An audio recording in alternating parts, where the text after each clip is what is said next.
আজকে তোমাদের সাথে শেয়ার করব এই চুড়িদারের ফ্রন্টের ডিজাইনটা। আর ফ্রন্টের ডিজাইনটা যে করব এটা হচ্ছে মিডিয়াম নেকের উপরে। আর তার জন্য আমি ফার্স্টে নিয়ে নিচ্ছি 3 ইঞ্চি, যেহেতু মিডিয়াম নেক হবে। আর যদি ডিপ হতো তাহলে আমি এখানে 2 ইঞ্চি নিচ্ছি। মিডিয়াম নেকের জন্য আমি 3 ইঞ্চি নিলাম। আর এটা একটা ডিজাইনটা দেব সুইট হার্ট শেপ।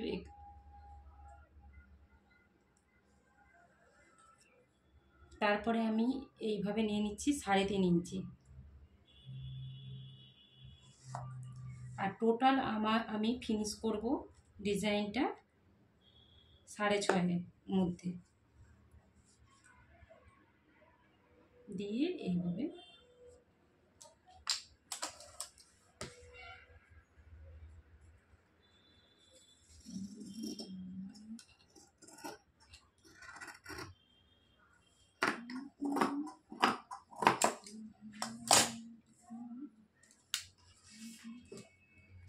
দেখাচ্ছি।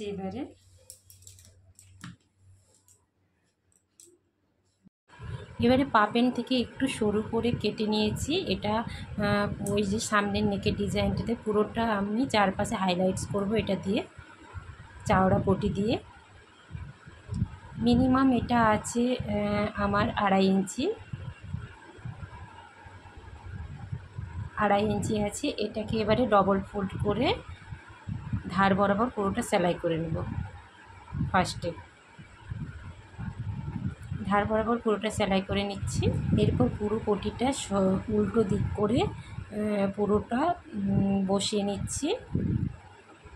কোণগুলো কিন্তু মুড়ে মুড়ে একটু বসাতে হবে, যেহেতু এটা সোজা একটা স্ট্রেট কাপড়, তাই কোণগুলোকে একটু ভাঁজ করে করে বসাতে হবে। আর কেউ যদি এভাবে না পারে তাহলে সে বড় কাপড় করে প্রথমে যেমন মাপের কেটে পটি এভাবে বসাতে পারে, বা কেউ পেপার পেস্টিং ইউজ করে করতে পারে। যে যেমনভাবে পারবে সে তেমনভাবে করবে। কখনো কখনো দেখা যায় যে পা প্যান্টের কাপড় খুব শর্ট, তখন স্ট্রেট কাপড়ের মধ্যে আমাদেরকে বসাতে হয়, ডিজাইনটা কমপ্লিট করতে হয়।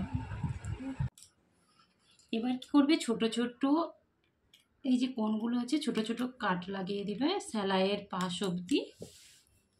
এগুলোকেও একটু কাট লাগিয়ে দিবে, তাহলে শেপটা খুব সুন্দর আসবে।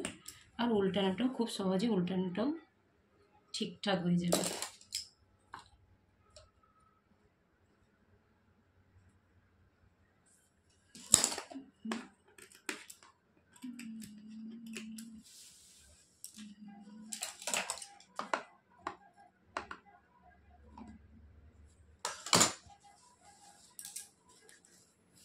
এইবারে আমরা সামনের দিক করে এইভাবে উল্টিয়ে নেব। দেখতেই পাচ্ছ কত সুন্দরভাবে উল্টে যাচ্ছে।